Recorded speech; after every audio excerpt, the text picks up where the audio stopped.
call smack. And that's what it did, thoroughly smacked my ass.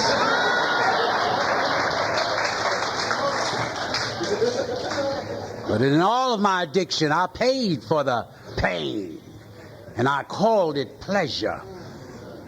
The ultimate indignity to apologize to the dealer for selling you a dummy and telling him your tolerance is up.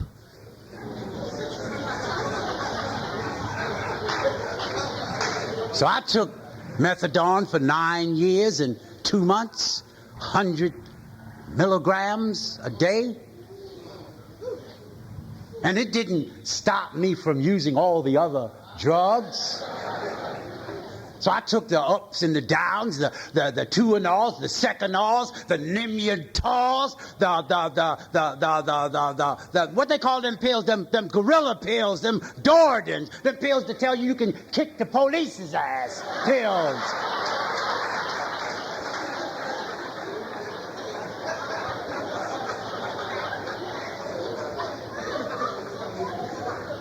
And I was in pain.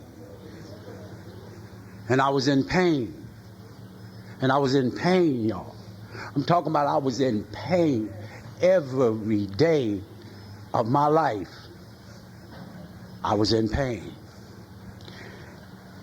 And when I arrived at 53, I picked up a drug that my track record should have told me, man, wait a minute. They call this shit crack.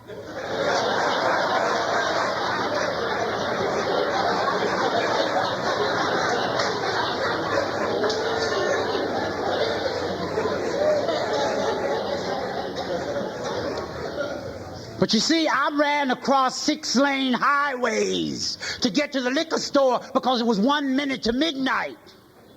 I bought my heroin from a dealer who had sneakers on, whose pus emanated from his nostrils. His hands were big as footballs. He had dirt around his ankles, and I bought all that he had. I drank this cheap wine. I took methadone. So why should I question the terminology crack?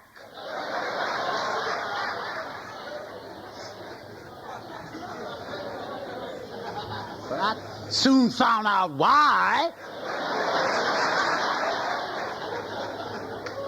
Seeing people looking at you, well, you ever had somebody look at you in the window and you're on the 15th floor and there ain't no fire escape out there?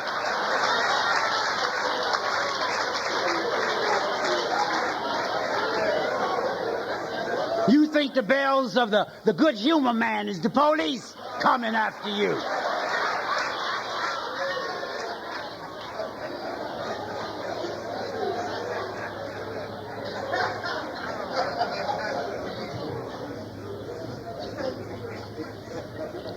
For the newcomers here, this laughter is healing, y'all. It's identification, y'all. So if you laughed when this shit was happening to me, choose your weapon, boy.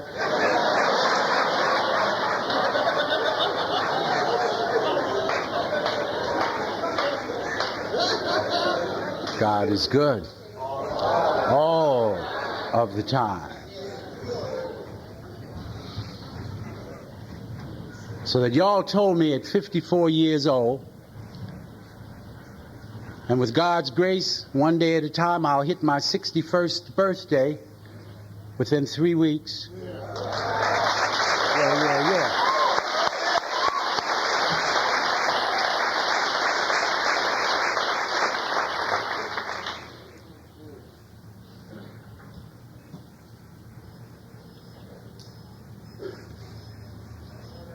I found peace at last. I'm talking about peace at last. I'm talking about peace at last. I'm talking about that peace that we've heard passes understanding. I've been able to find a God force that radiates and pulsates through my innermost being, best expressed through y'all. You hear me? The impossible became probable. You hear me? The last one was the last one. Yeah.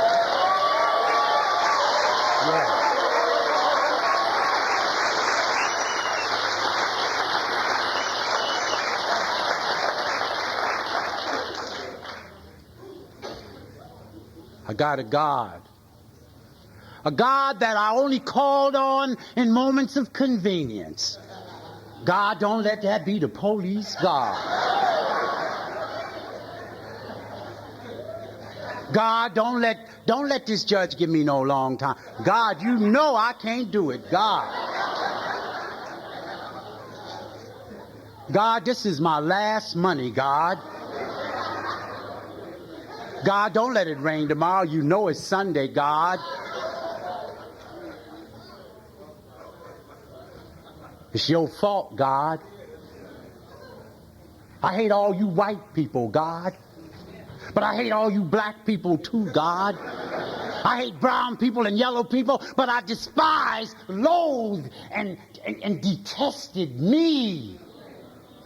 For I suffered from the disease, the dis-ease with myself. So that I did the most despicable, vile, low, humiliating, degrading things possible to me. And I volunteered to be first in line. But I didn't know that till I arrived in these rooms. I didn't know I had a disease. No one said that I suffered from an affliction known as addiction. They told me I was a wino, I was a pillhead, I was a dope fiend, I was a crack addict, I was a methadone freak. That I would steal your money and help you look for it.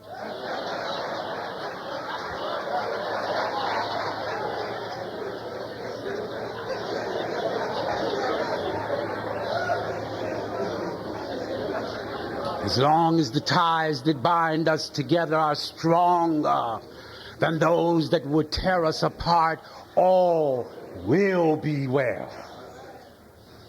A cable is only made up of little wires. Each independent wire wouldn't lift a brick. Together they will lift this building off its foundations. We are a cable today, but I did not know that when I arrived here. I came to these rooms out of sheer desperation. When you smoking crack, boy, you in desperation. It prepared me for a spiritual awakening. It led the introduction to a higher power, boy. I was open to suggestion.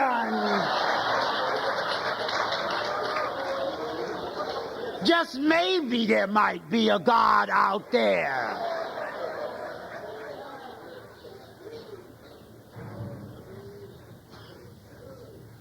You ever bought 4 or 5 bottles of crack and it turned out to be soap? Smoked them anyway?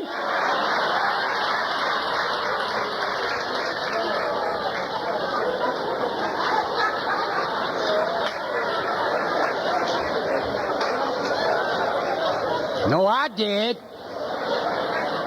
And I went to the dealer apologetic. I like that. But that Palm Olive got to go. I prefer Ivory, y'all.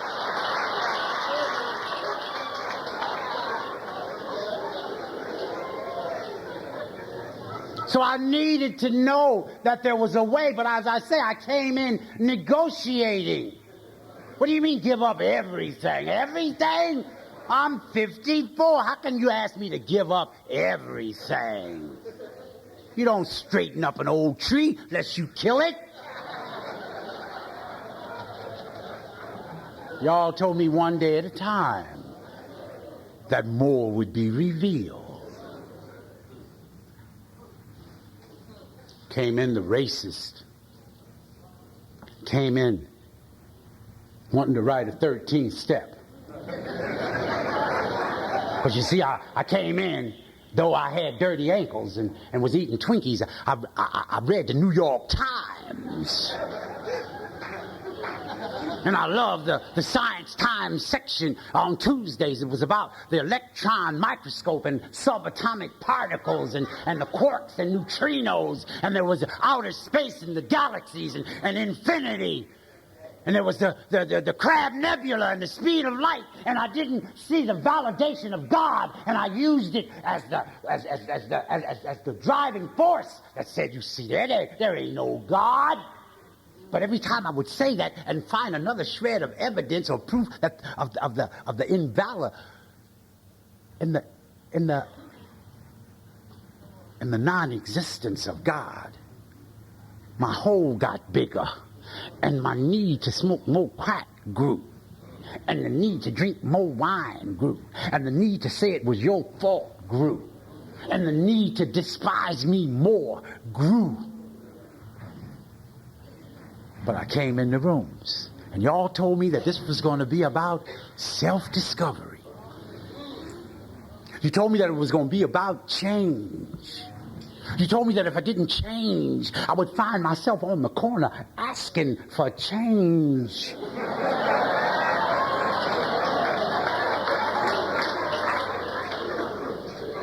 People often ascribe certain qualities to me as though they were mine. I only speak this recovery in my flavor. It's your message. It's our message. We recover today.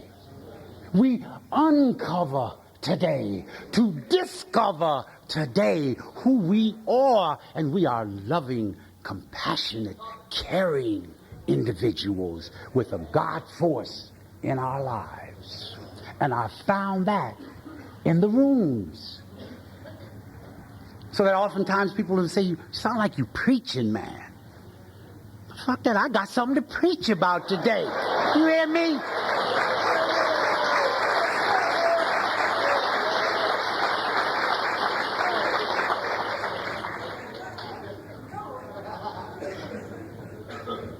I found the most wonderful, powerful, insightful principle, and it was so simple, like the pencil behind your ear that you look for, like your finger under your nose that you can't see. A principle that told me now is the time. Not tomorrow, not yesterday. Now is the time. Now. I was always about tomorrow. I'm gonna. After a while, pretty soon, in a few minutes, hold the fort. What's the rush?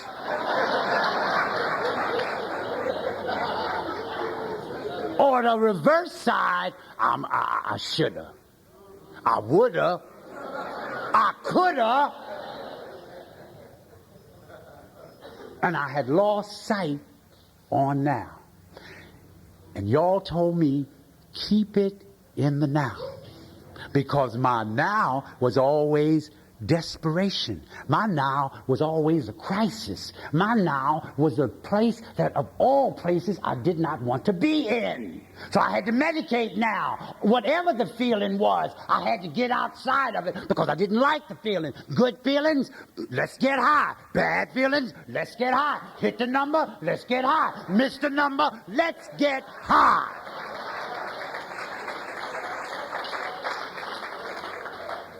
And I didn't know that I had a disease whose motivating force was feelings. And I didn't know that I'm a creature of feelings, that I need good feelings to measure bad feelings by. I didn't know that. For you see, I grew up in an era, in a family, in a culture, in a city that was about differences. Though the similarities was 99 to 1, it was always about the one, the difference. So it was a color thing. White people saying I'm light, bright, and I'm white. And I'm going to put Tony Home Permanent in my hair. And I'm going to get the Tansation Tanorama Man Tan. And I'm going to put it on, and I'm going to lay in the sun. And black people are saying, well, I'm going to put on some Natanola bleaching cream. And I'm going to get light, bright, and damn near white. And I'm going to put some hot fire in my hair. You hear me? So that being what they call a mulatto or a lighter complexion black, I was thought somehow told that you were better than, but you're not as good as. So that there was a subculture within a subculture in a greater culture, and every goddamn body was in denial about who they are.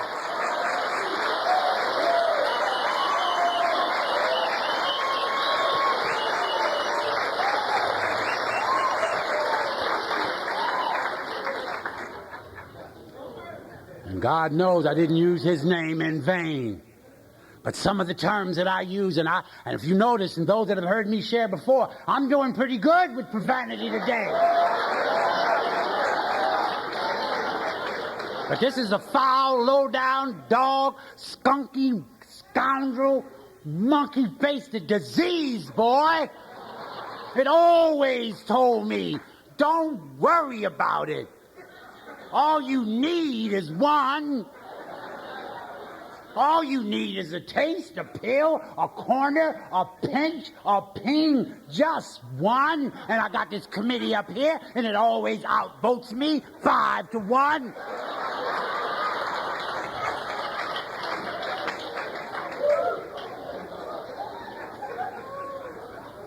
Came in the rooms, and y'all told me that I had the power of veto, though.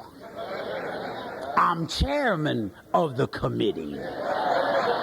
I'm the one who determines what's the legislation to be vetoed.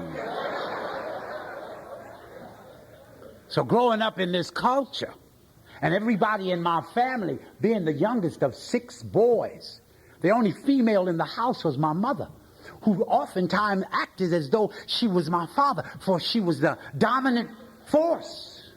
And all my brothers were addicts. And I'm the youngest, and they all used heroin. Heroin, as we called it. That heroin that you don't even add fire. You just shake it up, cold shake. And I would see them stick needles in themselves. And you know what a needle is. Needle hurt. But I see them stick a needle in and they start smiling. And I'm wondering, what the hell is going on with this needle?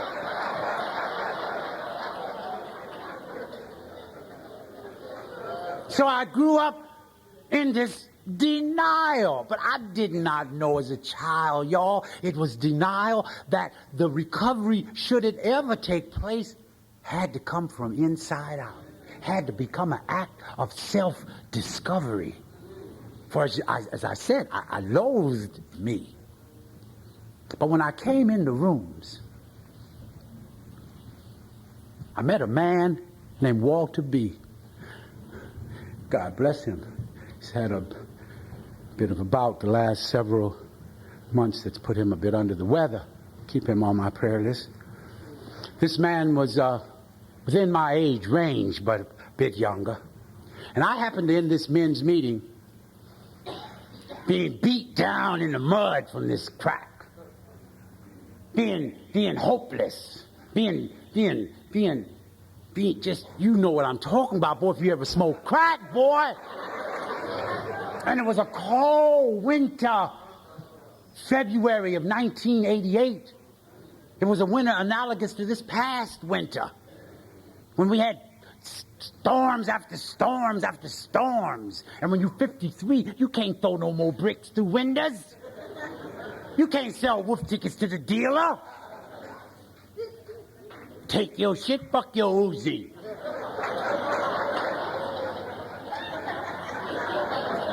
I came in desperate. I came in asking, please, I heard there's miracles happening up here on a men's meeting on East 104th Street in East Harlem. And this man invited me in because I came a bit early and I was with trepidation standing in the back peeking. Because you see, there wasn't many of addicts my age still out there. Y'all, this disease kills you young. It puts you in some prison far away young. It puts you in a hospital bed young. And here I was stumbling after 40 years, and he offered me a coffee and asked me how did I like it. And I'm an addict. What the hell is going on here? You get me some coffee.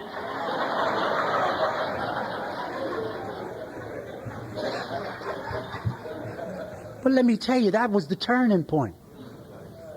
That was the turning point 6 years and 7 months ago. That was a turning point. For the first time in my life, after, to the best of my ability, to the best of the records of New York that I could have gleaned in my recovery, I had been either jailed, in a hospital, detoxing, in a therapeutic community, and on methadone 72 times. And nothing worked. Nothing worked. No thing. Nothing worked. You ever put some crack in the jar and say, this is for tomorrow?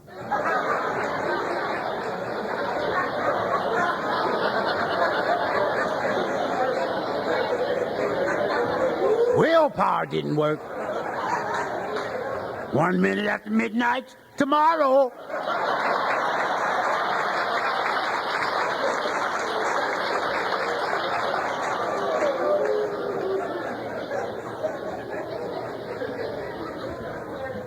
But y'all kept saying, keep coming back, old man. That's how I referred to myself, the old dinosaur. And what did I come back for? I kept hearing these messages that people was talking about things that you're not supposed to say. You don't be up in Harlem talking about you are powerless. You don't be in jail talking about, give me a hug, I'm powerless.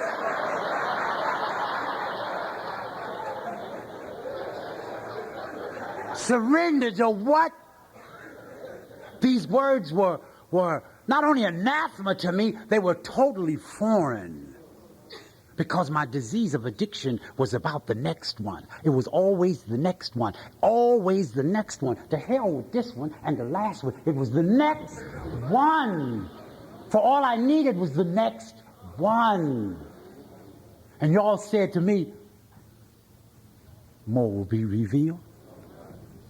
And I kept hearing people talk about, I sold my body on the street. I took the flowers off my mother's casket and sold them. I put my children up for adoption. I sold my man up.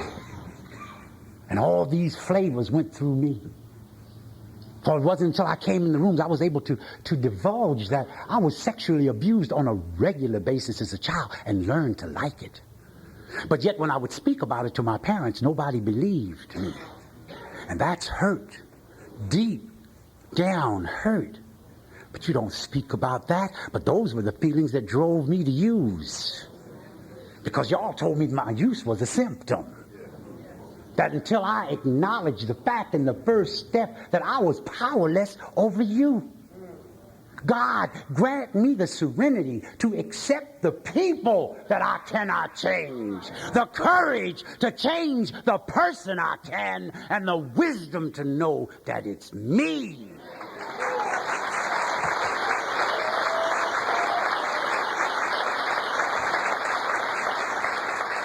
And until I learned that from y'all, my life was unmanageable. First things was last, or not at all. You got $50 and you ain't ate in 2 days? That's all right. Eat a Twinkie.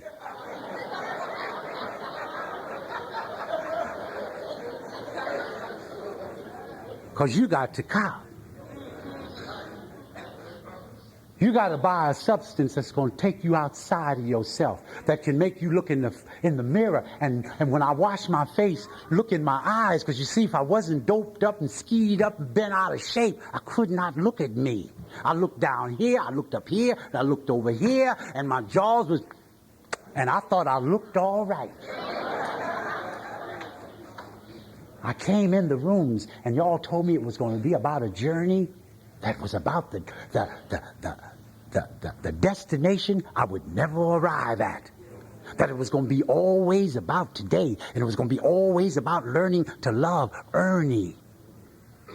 And that y'all was going to hug me when I smelled funky. And you was going to love me until I was able just to peek inside and see the little boy that everybody loved when I was a kid. When I had that face that my good brother Modesto is going to share on at 1 o'clock. When I had that face that I could believe in the power of believing. And I did not doubt as the child. But I had lost it somewhere along the way. Y'all gave it back to me. Sometimes I laid awake and I said, how do I share on self-discovery? Because you see, I'm prejudiced in my behalf. I mean, I can't objectively, that's hard to look at me like that. It took me a long time to even say I was an addict. I was a substance abuser.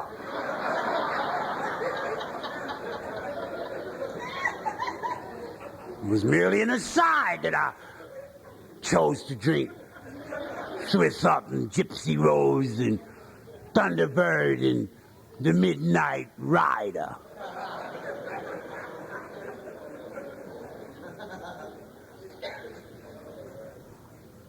And I found in my recovery, day at a time, I found a guy that got lost. And that reading we hear shared on a placard, we'll see footprints in the sand. I got lost out there in the desert.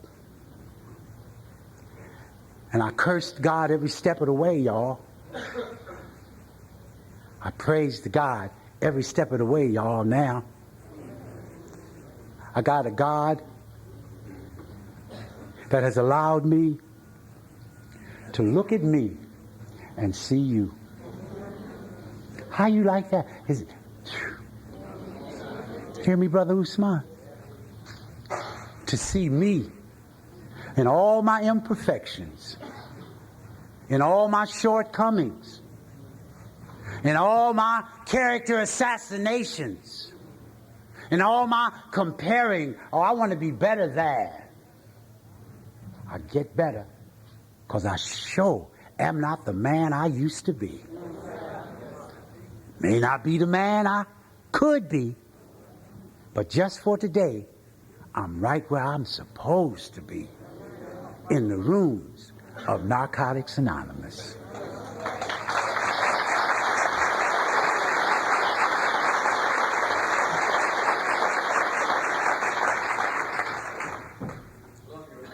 I love you so much.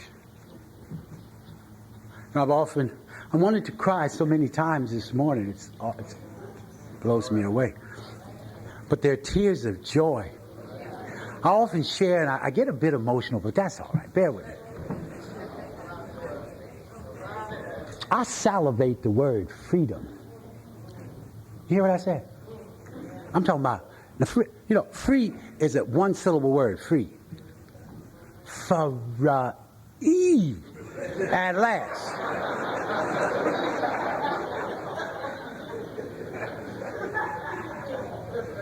Every way I tried to receive freedom was always with a condition.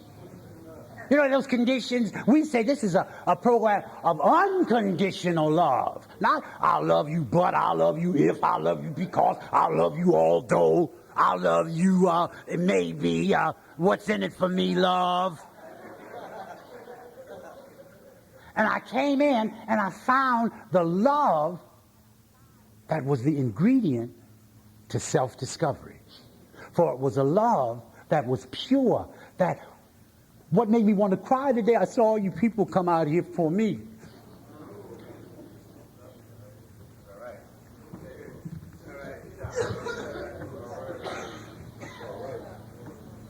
You know, I never thought I would hit 30.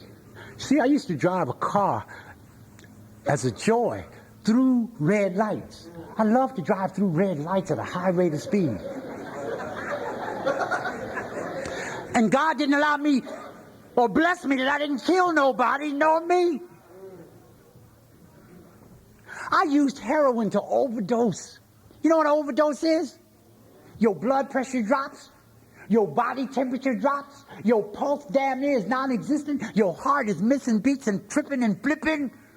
And the doctor say, call the rabbi, call the pope, call the imam, call somebody. This man is about to leave here. And I'd say, that's some good shit, boy. I drank the wine to throw up yellow liver bile, y'all.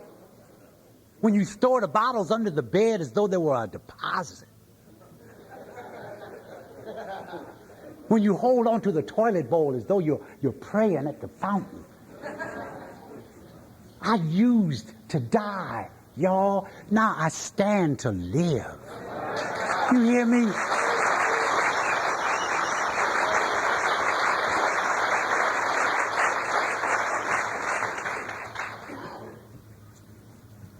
Self-discovery, it's a wonderful journey.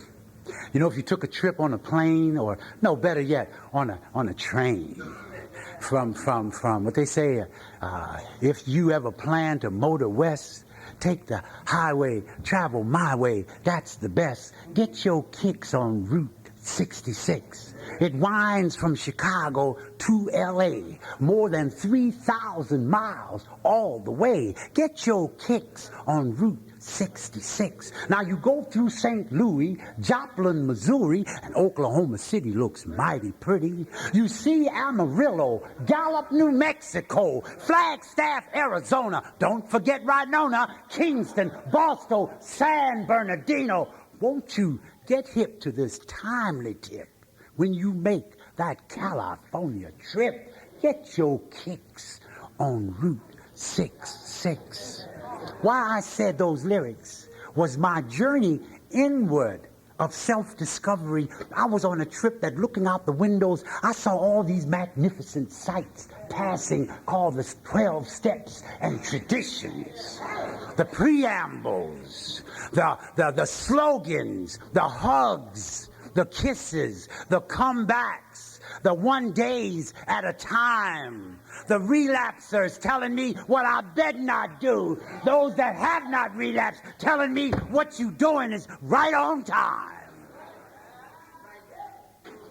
The road to recovery is powerful, y'all. Had a young man once ask me, aren't you just a little bit chagrined that you got this so late in your life? And I heard myself say, but I got it. It's right on time.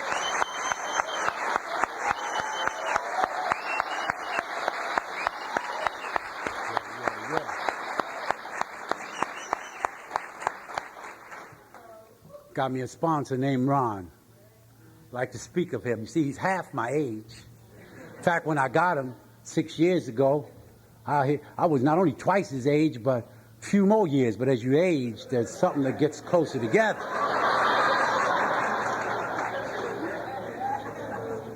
This young man is Latino. How you like that? But you see, I came in hating everybody. Had a resentment against young people anyway.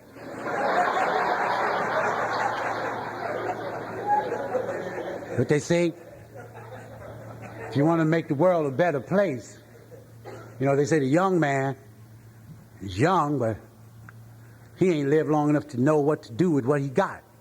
An old man knows what to do with what he got, but now he ain't got enough time to do it in. So I was mad. And I heard him sharing all the time in the rooms, always taking the burning desire. Wanted to throw his wife out the window, and he didn't want to take care of his babies, and he wanted to use, and all this insanity, but he would always say, but I didn't. And I always wondered, how do you stop using at 2021? How do you possibly, what do you mean stop? Stop? Heard a story once said that a man ran through a red light, and police stopped and pulled him over and said, "Didn't you see that stop sign? Didn't you see it was backed up with the red light?" He said, "But man, wasn't nothing coming. I slowed down." The cop said, get out the car. He got out the car, the man started beating him in the head with the stick. He said, now what do you want me to do? Stop or slow down?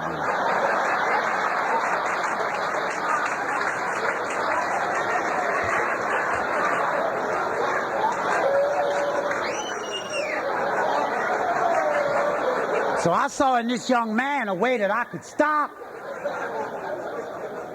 I knew how to slow down.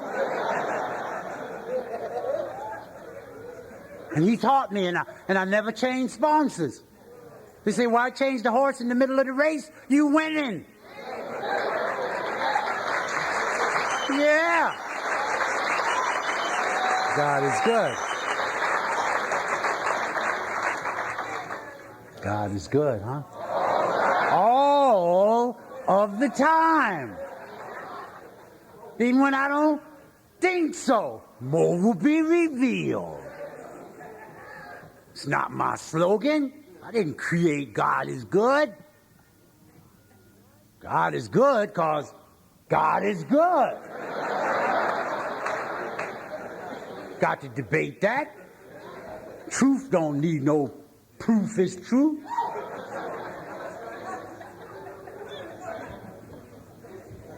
Got this young man as my sponsor. Somebody that I can call in the middle of the night. And that I can be his sponsor. Because ain't no big eyes and little U's in here. And you know, when you get in your 50s and 60s, you get to get well syndrome. You don't know what you're talking about, young blood. Go sit down.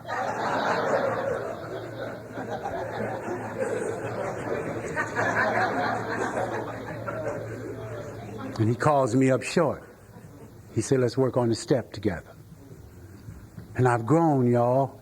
And what I share about here in this journey inward is about love. That's what my journey is about. Sounds like a cliche term. Love. What is love? Love has always been ascribed to everything. I love my car, love my clothes, love my wife, love my dog, love my house. I love summertime. I love. But all them loves came with conditions, because when summertime got a little cloudy, oh shit, it's gonna rain today.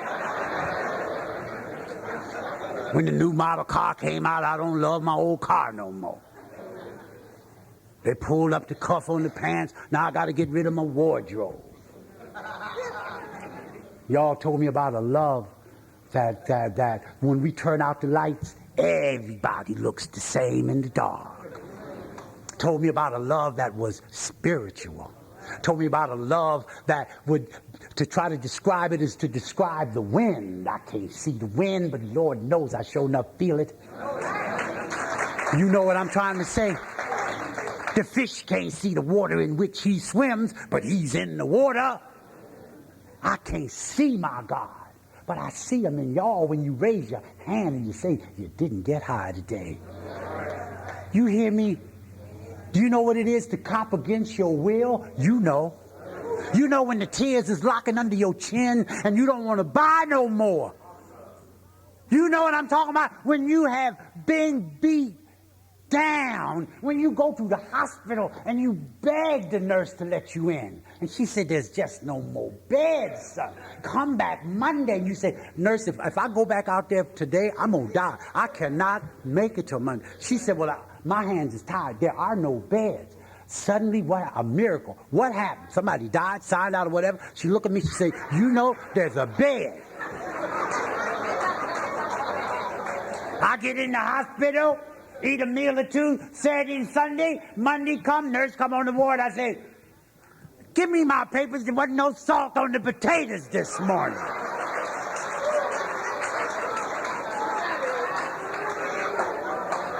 So I got to have a room that I can come to that will remind me from whence I've come, because I got a disease that has such a powerful eraser, it will not allow me to remember the last ass whipping.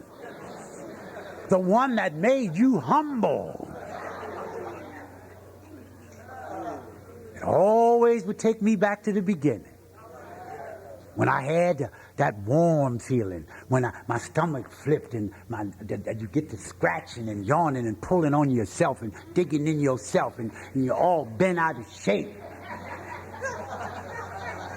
But it wouldn't let me remember when I thought I had to pass gas and shit all over myself.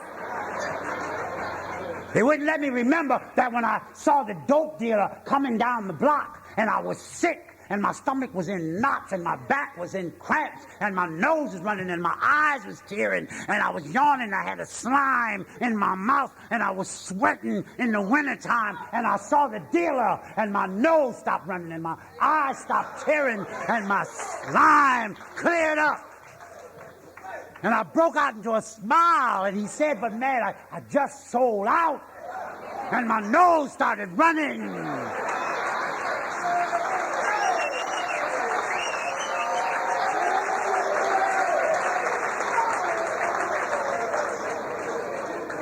I found a place that I can talk about that. I found a place that when the newcomer comes in the door and he's got arrows in his back and he's bleeding and he's beat down and you ask him, man, what's going on out there? And he say, lock the fucking door, man.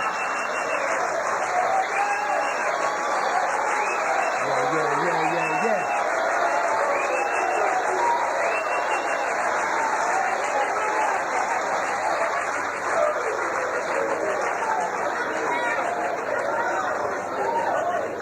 God is good.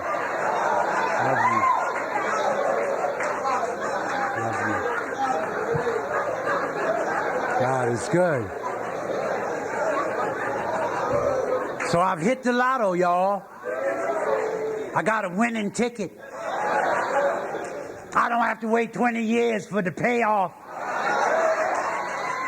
I got that which Donald Trump can't buy. The thief can't steal it. The moths can't eat it. The fire can't consume it.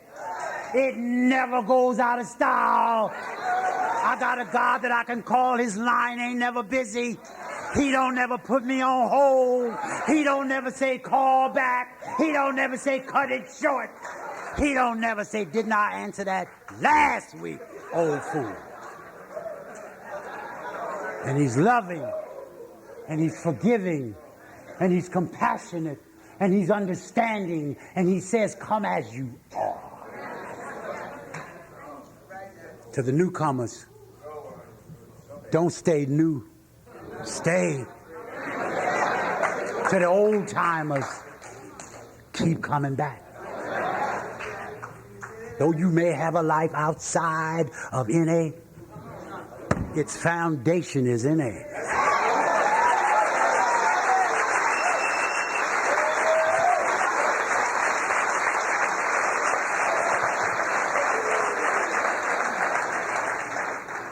Y'all told me unless I remember from whence I came, is that what the third tradition says? You can be beaten, threatened, jailed, counseled with, analyzed, but you will not stop until you want to stop. And the only requirement is a desire to stop. For with it, miracles happen. But without it, you are doomed. That's from the basic text. The closing words to the fifth tradition, when all is said and done, our primary purpose can only be to carry the message to the addict who still suffers, for that is all we have to give. That's the winning prize. To be the servant is to be served. I was sharing with a young lady right before this meeting a thought that I once heard in a Chinese proverb. It says, though you may count the seeds in an apple, you can't count the apples in a seed. So plant the seed that you may reap an orchard. I pass this word on as it was so freely given to me. keep coming back. More will be revealed, for it gets sweeter than honey from the honeycomb. My name is Ernie. Thanks for letting me say.